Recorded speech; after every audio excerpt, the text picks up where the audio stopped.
Madame, mademoiselle, monsieur, bienvenue à une nouvelle édition spéciale de Radio-Télé Métropole. Aujourd'hui, les choses ont continué à reprendre la vie timidement. Pétionville était ouvert. On a signalé l'ouverture de plusieurs banques, de plusieurs supermarchés également. La course à l'eau et au pain, semble-t-il, continue avec de très longues files partout où on annonce que ces deux produits fondamentaux sont en vente. Pour faire le bilan de la journée et surtout, revenir sur les quelques réactions provoquées par l'intervention du président de la République hier soir, nous avons avec nous Luc Néagaro, qui est toujours aux commandes ici et qui coordonne l'action des différents journalistes. À ma gauche, en premier, Georges Allen, également qui est un peu aux commandes, et Rudolf Pierre-Louis qui, lui, se promène dans les rues au risque d'avaler encore quelques gaz lacrymogènes. Bien, alors, messieurs, la grande nouvelle du jour, c'était évidemment le discours tant attendu du président de la République hier soir, à peu près 6 minutes, qui ont provoqué un certain nombre de réactions. Dans le courant de la journée, ce matin, Radio Métropole a interviewé l'ancien Premier ministre Capet, Evans Paul, également monsieur le professeur Rony Desroches, ainsi que le chef de parti politique Clarence Renoy. Alors, messieurs, quelle impression générale retirez-vous des réactions que vous avez pu entendre de la part des différents commentateurs? Comment le discours a-t-il été perçu? Bon, au fait, c'était un discours très attendu. Hier soir, on a vu les différentes réactions quand TNH avait annoncé que le président devait prendre la parole. Mais tout de suite après le discours, on a eu vraiment beaucoup de réactions, notamment sur les réseaux sociaux, sur certaines stations de radio. C'est un discours, on va dire, très critiqué. Très critiqué. On n'a pas entendu beaucoup de réactions qui vont dans le sens saluer le discours, relever des points positifs. Donc, que ce soit l'opposition radicale ou certaines gens de l'opposition modérée, ou encore juste des analystes politiques. Donc le discours, des membres de la population. Voilà. Donc le discours est critiqué. Parce qu'on est dans un contexte où les gens s'attendaient à ce que le président vienne avec une parole qui puisse faire bouger les gens, qui puisse faire revenir le calme, notamment à Port-au-Prince. Donc ce que, vraisemblablement, ils n'ont pas trouvé dans cette déclaration. Mais on s'attendait à un prêtre, à un président prêtre, voilà, pour parler clairement. Un président plutôt sage, c'est ce à quoi les gens s'attendaient, mais pour eux, pour l'opposition particulièrement, c'était pas le cas. Oui, mais ce que j'allais demander, mais j'ai l'impression que même dans le camp du président, il n'y a pas eu beaucoup de prise de parole pour le féliciter et lui dire bravo, vous avez fait du bon travail. Là, on se demande où sont passés les alliés du président. Les alliés sont très rares. Les alliés ne sont plus, à l'affiche, ne sont plus présents comme c'était le cas avant. Et on n'a pas vraiment entendu beaucoup de voix pour saluer cette intervention du président. Ce matin, malgré les efforts du gouvernement de lâcher certains ministres, certains conseillers dans les médias, mais ça n'a pas eu l'effet escompté. Le discours, en fait, l'intervention est très critiquée et il n'y a personne pour défendre les propos du président, pour expliquer, pour expliciter, pour faire comprendre, pour faire accepter. Donc ça passe comme les gens veulent bien interpréter cette intervention. Oui. Alors si je veux bien sûr ajouter quelques mots à ce que Garo vient de dire, c'est que du côté de la population, certaines personnes ont affirmé que le discours du président n'a pas pris en considération les revendications de la population. À savoir, premièrement, la cherté de la vie, deuxièmement, le procès Petro-Caribé, entre autres.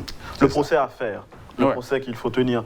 Et c'est peut-être la seule personne, la seule voix qui a trouvé du positif dans le discours du président de la République, c'est le professeur Rony Desroches. Rony Desroches, il l'a dit, et je cite, « Il y a du positif dans le discours du président qui a appelé au dialogue une nouvelle fois. » Donc voilà un point qui intéresse bien Ronnie Desroches, c'est le fait par le président d'appeler au dialogue. Et aussi, il croit que, je parle de Ronnie Desroches, quand Jovenel Moïse a dit à son adresse qu'à l'issue du dialogue, qu'il n'y aurait pas de sujet tabou, qu'on pourrait parler de tout, Ronnie Desroches veut croire que là, le locataire du Palais National serait prêt à mettre son mandat sur la table des négociations, comme le veulent certaines chambres de commerce, certaines personnalités, etc., etc. Et des groupes de différents partis qui se sont réunis, qui ont encore... en plus de ces personnalités que vous avez interviewées, que nous avons interviewées ici à Métropole, il y a eu aussi dans la presse les interventions écrites du député de Pétionville, Jerry Tardieu, et de l'écrivain Lionel Trouillot. Toutes les deux très négatives. Oui, très négatives. Alors, leur intervention, ils pensent que le président a raté le coup. Justement, j'allais dire, là où Ronnie Desroches voit un point positif, par exemple l'appel au dialogue, un homme comme Clarence Sounois estime que c'est pratiquement une insulte. Le président ne peut pas, dans un premier temps, qualifier l'opposition de dealer de drogue et tout, et puis après lancer un appel au dialogue. D'amis de dealer de drogue. Donc c'est fermer la porte au dialogue. Jerry Tardieu a dit la même chose. Tout à fait, donc c'est incohérent selon certains commentaires. Jerry est allé plus loin, il a même fait remarquer que le président s'était présenté comme le représentant de la classe dont il sortait lui-même. Question, et que faites-vous les autres? Vous n'êtes donc pas le président de tous il a mis l'accent justement sur sa classe. Il a mis l'accent sur sa classe. Donc c'est comme si les autres n'étaient pas vraiment intéressés, concernés par ce qu'il disait. Donc les gens vont jusqu'à dire que le président a parlé à tout le monde, sauf au peuple. Donc ce sont des commentaires qu'on voit notamment sur les réseaux. Et il y a une voix modérée parmi toutes ces voix, c'est celle d'Evans Paul, qui déplore le caractère polémique du discours du président de la République. Donc pour lui, le président n'aurait pas dû emprunter ce ton pour parler aux gens. Le président aurait mieux fait, selon lui, de s'adresser au peuple.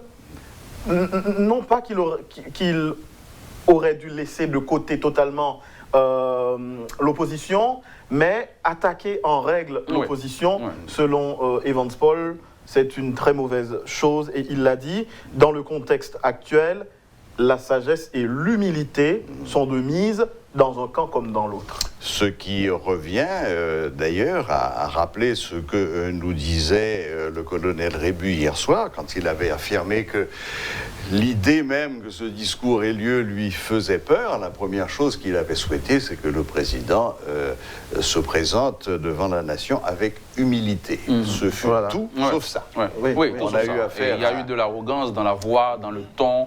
Le ton était très belliqueux, très sec, très enfin bon. En fait, est-ce que c'est pas un ton qui était, c'est un commentaire, à la mesure de la violence qui s'abat mais est-ce que c'était au président est-ce que c'était le moment d'avoir ce ton, et c'était au président de tenir un tel ton, d'avoir un tel ton. Donc. Le président voudrait montrer qu'il est tellement touché par la situation au point qu'il utilise un ton pour montrer au grand public qu'il est là, qu'il est présent, qu'il est encore président. Non, oui, et qu'il est en face de gangsters, de dealers de drogue, etc., sur lesquels il pointe le doigt. Selon certains commentaires également, il faut souligner que dans ce contexte où il y a des gens qui réclament le départ du président, dans ce contexte où même ceux qui ne sont pas pour le départ du président sont fatigués parce qu'il y a déjà 8 jours que le pays ne fonctionne pas, ils sont pris en otage.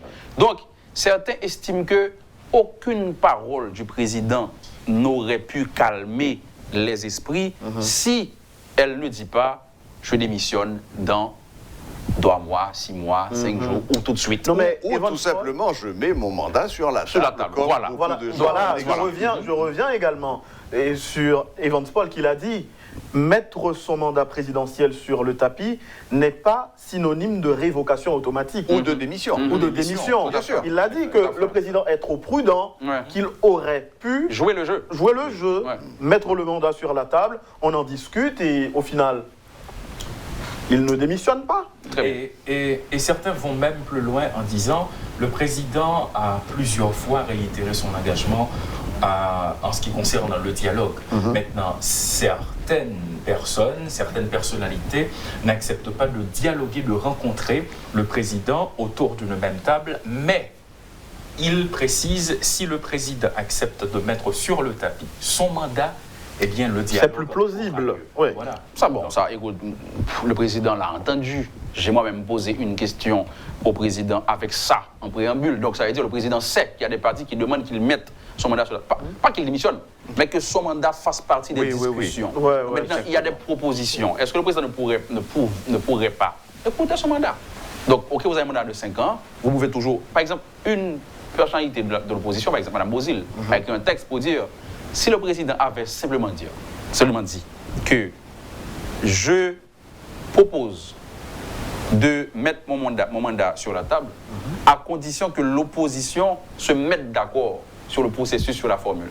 Pas plus que ça. Donc laissez la balle entre les mains de l'opposition. Si vous arrivez à vous entendre sur comment vous allez me remplacer, mon mandat est là, je peux c'est toujours dans l'ordre des choses possibles, c'est jouer le jeu, voilà, sans prendre vraiment de grands risques. Rony Desroches, le professeur Rony Desroches, qui voit du positif dans le discours du président de la République et qui voit aussi certaines faiblesses, tout au moins deux points faibles, il croit que si mettre le mandat sur le tapis est un gage de paix, un gage de stabilité pour le pays, pourquoi ne pas le faire? Oui. Donc les voix sont nombreuses à demander au moins ça. Oui, on a presque envie de dire unanime. Bon, un autre point que j'aimerais aborder avec vous, messieurs, mais là on rentre dans des eaux troubles.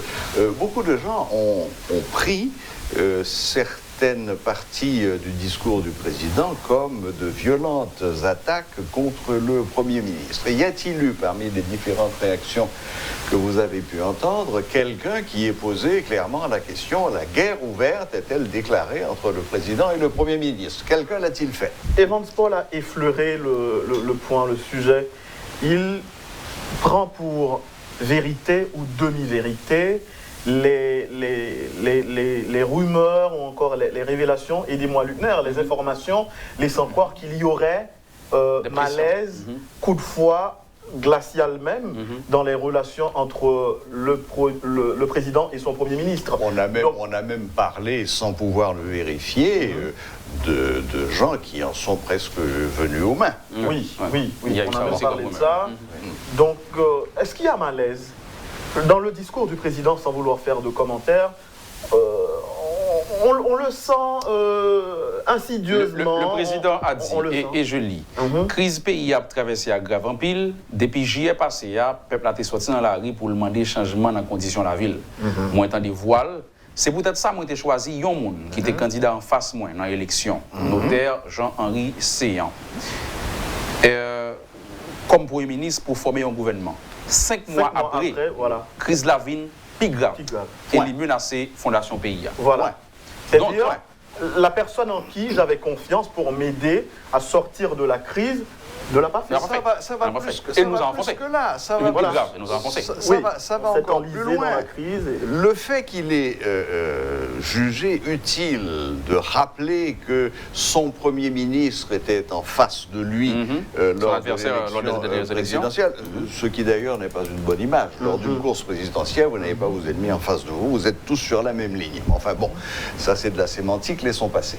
Le simple fait qu'il ait rappelé qu'il avait eu, lui, l'élégance ou l'ouverture d'accepter de choisir quelqu'un qui était face à lui et le coup de masse qui est tombé dans la phrase d'après. La crise s'est envenimée depuis 5 mois. Sous-entendu, depuis 5 mois, il n'a rien fait. Voilà. Donc voilà, et c'est fort de cette déclaration-là, encore de ce pan de déclaration que Evans Paul croit véritablement qu'il y aurait malaise entre les deux hommes. Il y a un autre... Pardon. Allez-y. Non, j'allais dire que c'est aussi pour ça que des gens se parlent d'incohérence. Parce que alors que vous critiquez votre Premier ministre, et après vous allez dire que vous avez inviter le Premier ministre à venir dire aux gens les mesures qui sont prises. Il n'a pas invité, il a donné comme instruction. Voilà, instruction. Instruction au Premier ministre. Bon, ça signifie quoi? Essayons d'analyser ce que ça veut dire. Ça veut dire que, je reste le patron. Oui. Ce que je passe des instructions. Ce qui est d'ailleurs conforme à ce que devraient être les choses. Rappelez-vous, d'après la Constitution, le président donne les orientations et le Premier ministre les applique. Donc, on est dans l'ordre normal des choses. Mais quand vous venez de critiquer de manière aussi violente, ostensiblement, et dans un contexte qui n'appelait pas à ce genre de critique. Tout à fait. On ne peut pas être dans un pays au bord du chaos, chacun a peur de sortir, se demandant comment il allait rentrer, avec des barricades, des émeutes, des pillages et tout, et vous choisissez d'attaquer votre plus proche collaborateur, c'est-à-dire celui qui partage avec vous l'exécutif. Ça vous affaiblit tout ça. Voilà. Et tout cela se matérialise, et Serge, excusez-moi, lorsque, dans un tweet, le président annonce que dans les heures qui suivent, le Premier ministre prendra la parole pour expliquer les différentes mesures adoptées. Et ça fait 16 heures que le président a tweeté. Et la primature m'a confirmé qu'il y a aucune chance que le Premier ministre parle ce soir.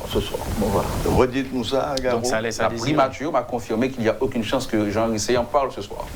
Donc jusqu'au moment où j'allais prendre l'antenne et j'ai demandé à la primature, est-ce que le ministre va parler? La réponse était non, pas question. Mais sans préciser, ni s'il avait l'intention de le faire, ni quand il le ferait.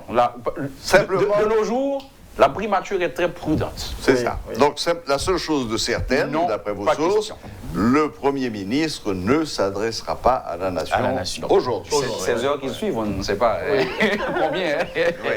Bon, alors, Garo et Georges ont parlé pour les intervenants au journal de Radio Métropole, mais du côté de la population, parce que vous avez de la rue. Alors, d'abord, vous étiez dans quelle zone? Je crois que vous étiez plutôt du côté sur Delma. Bas de Delma. Oui. Bon, alors ce matin, au centre de Delma, j'ai sillonné plusieurs rues dans la capitale, notamment Pétionville, Delma, le centre-ville, tout ça. Il faut dire que ce matin, il y avait des activités. Mais aux environs d'1 heure, 1 heure et 1h30, il y avait déjà un groupe qui commençait à se rassembler au niveau du carrefour aéroport. Un groupe de manifestants. Un groupe de manifestants. Encore de potentiels manifestants. Voilà. Et bien, j'ai eu également l'occasion de faire une petite entrevue avec certains d'entre eux. Ils ont dit qu'ils n'ont aucun problème, certains bien sûr, pour ne pas dire la majorité, ils n'ont aucun problème avec le Premier ministre. Cependant, ils réclament le départ du président de la République. C'est ce que certains d'entre eux, pour ne pas dire la majorité, ont affirmé. Donc, cette partie du discours du président de la République fait l'objet de nombreux débats dans la capitale, mais, pour ne pas dire la majorité des manifestants, eh bien, certains réclament uniquement le départ du président, et non pas le départ du chef du gouvernement. Et ce serait cette petite phrase, et à la base de toute cette tension entre le Premier ministre et le président. Selon la Constitution amendée, si Jovenel Moïse venait à quitter le pouvoir, Jean-Henri Séan le remplace automatiquement. C'est la Constitution amendée. Donc voilà, selon les commentaires des observateurs, cette petite phrase qui est à la base de toute cette tension entre le président. Jean-Henri Séan ne veut pas s'aventurer pour ne pas se faire brûler, alors que l'entourage du président essaie de pousser Jean-Henri Séan comme fusible à sauter avant même le président, et ce serait pour cela que le président, en fait, suite à l'insistance de son entourage pour que le Premier ministre prenne la parole, il n'a pas voulu. Le président a dû se résigner à parler hier soir. Parce que là, il faut mesurer le choix des mots. Tout à fait. Le contexte est... La communication en temps de crise est très fragile et personne ne veut prendre la parole. Et le président a pris la parole. Voilà, on a vu ça se faire griller pour vous répéter. Et quand quelqu'un décide de prendre la parole, il doit peser chaque mot.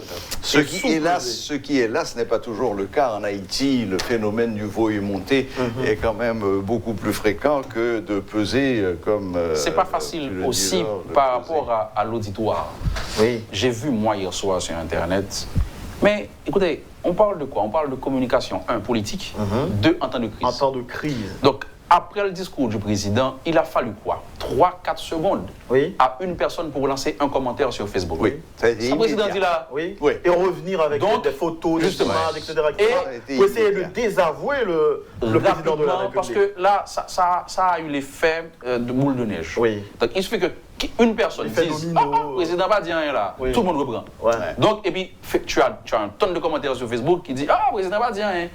Donc tu as l'impression maintenant qu'il n'a pas. Mais les gens qui se demandent qu'est-ce que le président a dit, mais peut-être que cette première personne qui a tweeté ou qui a posté quelque chose sur Facebook n'a aucune idée en termes de communication politique ou de communication d'entreprise. Mais il a fallu qu'une personne le dise et que ça continue. Et puis, dans la perception, le président n'a pas parlé. Mais voilà, ça a donné ça. Donc, c'est très fragile quand on parle dans ce contexte avec des gens qui sont si émotionnels et qui ont un téléphone en main et qui puissent tweeter ou poster quoi que ce soit. Et moi, personnellement, après le discours du président, viennent les commentaires, j'ai cru instantanément que aujourd'hui serait la fin. Noir. Ah ouais. Oui. Noir. Alors que c'était pas. C'était le sentiment général. Oui, c'était le sentiment général. Bon, on va tout chambarder. Voilà. Et on est le 15 février. 15 sera pire que 7, pire que 8, pire que 9, etc., etc. Mais sur Delma, dans la matinée, c'était pas le cas. C'était quasi normal. C'était une accalmie apparente. Aller plus loin, j'ai eu l'occasion hier en particulier de parler avec certains propriétaires de commerces et de lieux publics à Pétionville. Le sentiment, c'est que, écoutez, si nous, commerçants, si nous qui avons des business à Pétionville, nous restons terrés chez nous, ça va empirer. Il faut avoir le courage d'ouvrir et puis advienne que pourra. Et c'est un peu ce qui s'est passé. Les banques ont donné l'exemple. Jusqu'à midi. Les supermarchés ont suivi et ça a été la ruée. Oui, la ruée, mais pour les supermarchés, il y a un doute, il y a un mal qui s'annonce. Les gens vont dans les supermarchés pour s'approvisionner en eau, en tout ce que vous voulez, en nourriture. Ou est-ce que les propriétaires de supermarchés vont s'approvisionner eux-mêmes? C'est la grande question, en effet. Lorsqu'il y aura rupture de stock, c'est fini. Oui, c'est fini. Non, ça c'est compliqué dans quelques instants. C'est ça le mal qu'il faut voir. Il ne faut pas voir seulement le mal immédiat, mais le mal après. Plus long. Mais c'est vrai aussi des stations à essence. C'est vrai de l'eau, on entendait l'appel du directeur de la DINEPA. C'est vrai des hôpitaux, c'est vrai de tout, de beaucoup de secteurs. Certes, il y a une accalmie apparente, mais dans certaines zones, il y a des foyers de violence, de tension en pleine. C'était compliqué aujourd'hui. Au niveau de Nazon, les routes sont jonchées de grosses pierres. Une personne qui essaie, une personne qui tente de placer des barricades. Il y a des poteaux électriques qui sont mis en travers de la route. Nous en avons un d'ailleurs à l'entrée de Delma 52. J'ai dû presque faire du jumping. Et aujourd'hui, il y a eu une manifestation que vous avez suivie. Oui, avec attention. Il faut dire qu'aujourd'hui, la police a tenté de reprendre le contrôle de la situation à tous les coups.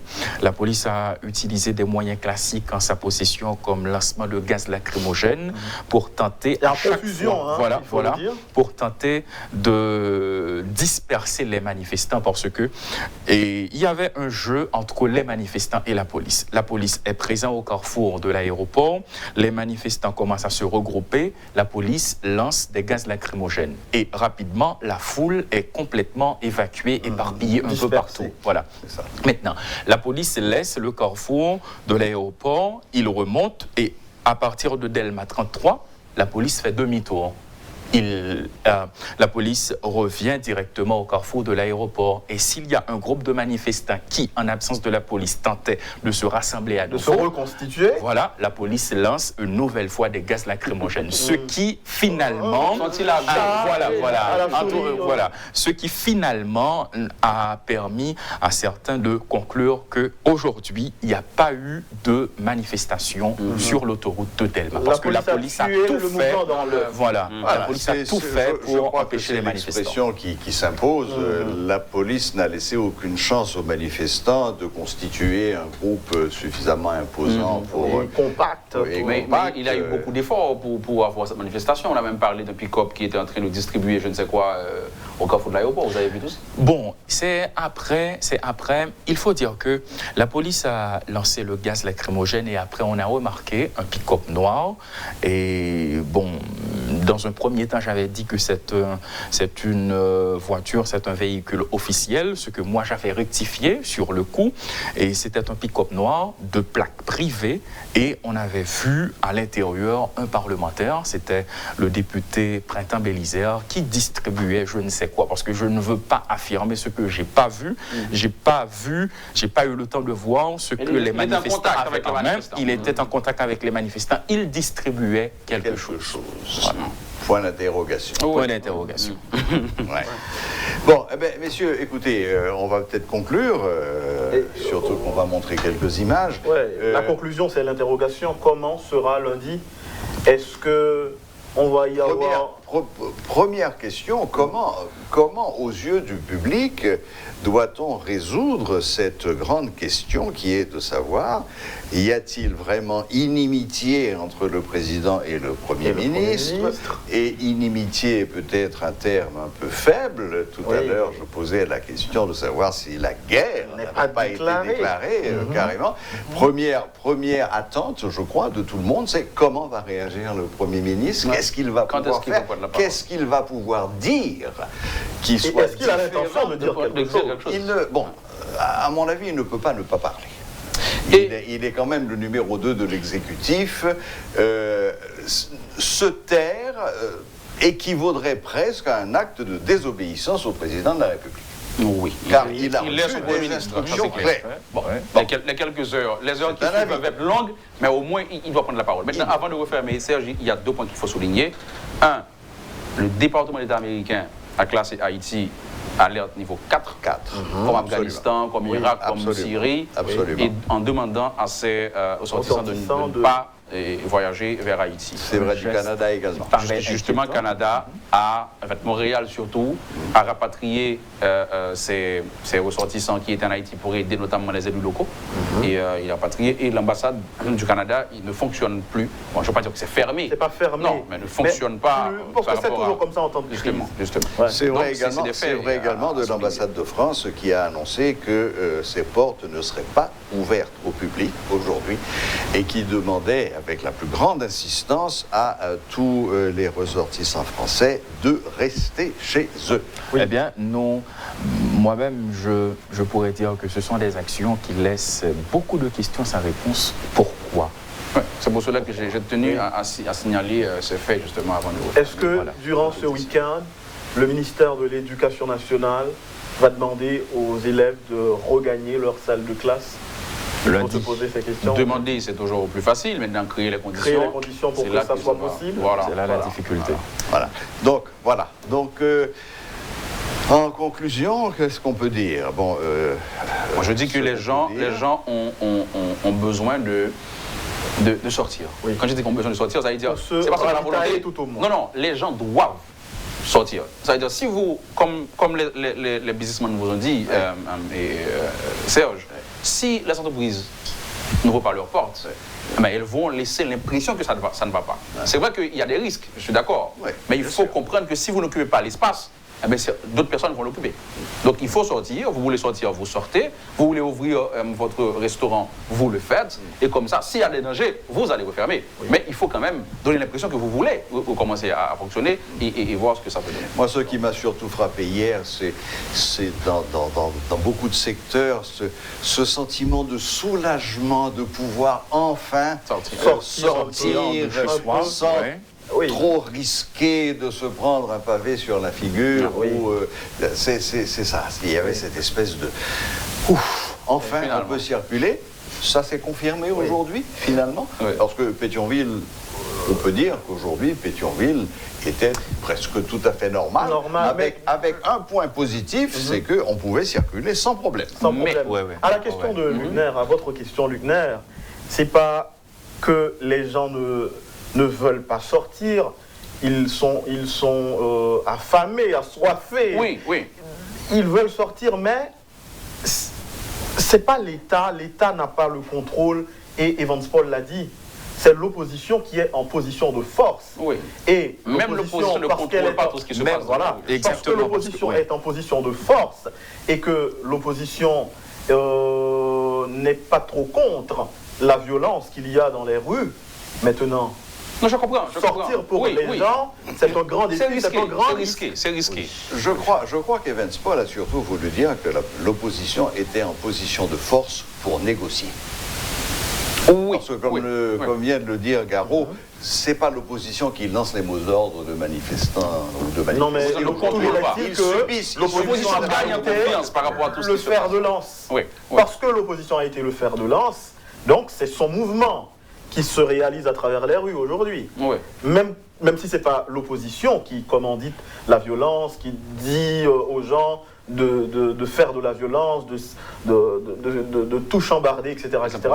Mais on n'a pas entendu une seule voix de l'opposition qui déplore ce qui se passe. Oui, en fait, officiellement. Bon, ils vont toujours vous dire qu'on condamne les actes de violence, mais... Infiltration... Mais c'est le président qui est responsable de tout ça, c'est ce qu'il y a. Oui. Maintenant, Serge, vous avez dit peut-être que Pétionville c'était bon ce matin, etc. J'allais justement vous dire que sur ce point, moi j'ai entendu un leader de l'opposition expliquer que comme si Pétionville là-bas en Haïti, ça passe pour chaque jour Pétionville a fonctionné, nous connaissons ça que Pétionville a fonctionné, etc. Donc c'est pour dire que si une zone comme Pétionville a fait l'effort de reprendre ses activités, l'État devrait pouvoir s'assurer que ça continue, que ça puisse rester ainsi. Donc si Pétionville reprend une activité et qu'on a pas assez de policiers, assez de présence pour dissuader les gens qui t'a appelé à et fait des autres Pétionville. Donc c'est dire que l'État ne pourrait pas se responsabiliser. Non mais là encore, il faut faire un petit clin d'œil sur la police. Combien de temps les policiers vont pouvoir tenir? Il y a ça aussi. C'est ce que soulignait Evans Paul ce matin. Mais il n'y a pas que la police. La police, je parle de l'État. Des hommes par exemple, comme vous et moi. Les institutions publiques, par exemple, il faut commencer ouvert. C'est le symbole de l'État. Si l'État dit que la rue et puis pas le DGI, on a fait le constat ce matin. On veut que le président parle. Il a parlé.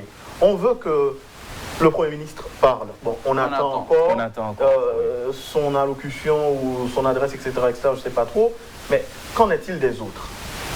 Les autres ministres, le secrétaire d'État à la sécurité publique. Mais ces gens, là aussi, ils doivent parler. Et Evans Paul l'a dit. Par exemple, le président aurait dû s'adresser au peuple, pas toucher à tous les sujets.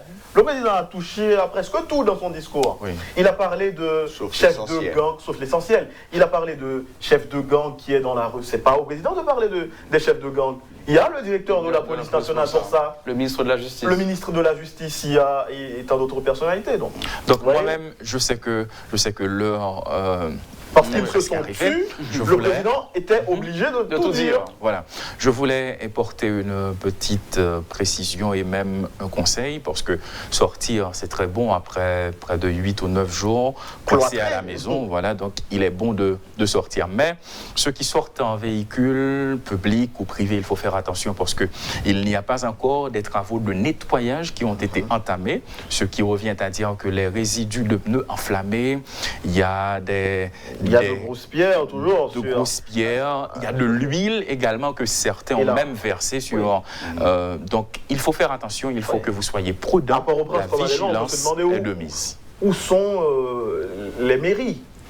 L'insalubrité fait rage depuis les mouvements. Donc, mais on doit mettre un terme, Serge, mais il y a beaucoup à dire. Ce que Rodolphe vient de dire, je l'ai vécu hier, et j'en profite d'ailleurs pour m'adresser à tous les automobilistes qui sont équipés de phares aveuglants. De grâce, messieurs, n'utilisez pas vos phares, car quand on rentre chez soi à la nuit tombée et qu'on est aveuglé par vous qui venez en face, les choses sont rendues encore plus difficiles. Hier, ce n'est qu'à la dernière seconde que j'ai évité une énorme pierre, parce que tout simplement, je n'arrivais pas à la voir, car j'étais complètement... Et d'ailleurs, pas seulement les automobilistes, mais les motos également. Car aujourd'hui, 80% des motos sont équipées de ces phares halogènes absolument aveuglés, et non, vous n'avez pas besoin de ces phares pour voir où vous allez, alors que vous devenez un danger public pour les gens qui sont en face de vous. Bien. Alors voilà, messieurs, donc maintenant il ne reste plus qu'à voir comment va se passer le week-end et attendre lundi pour voir si les choses vont vraiment s'améliorer. Et puis toujours. Bon, s'arranger totalement pour demain. Pourquoi pas? Bon. On espère. Pourquoi pas? On espère. Voilà, d'accord. Merci Luc Nergaro, merci Georges Allen, merci Rudolf et Pierre-Louis. Voilà, nous avons fait un peu le tour de la question, nous avons brassé quelques idées, nous avons repris la plupart des commentaires qui avaient été faits ici et là, que ce soit chez nous à Métropole, que ce soit dans la presse. Il n'est donc plus qu'à attendre et voir de quoi demain sera fait. Merci de votre attention et excellent week-end malgré tout.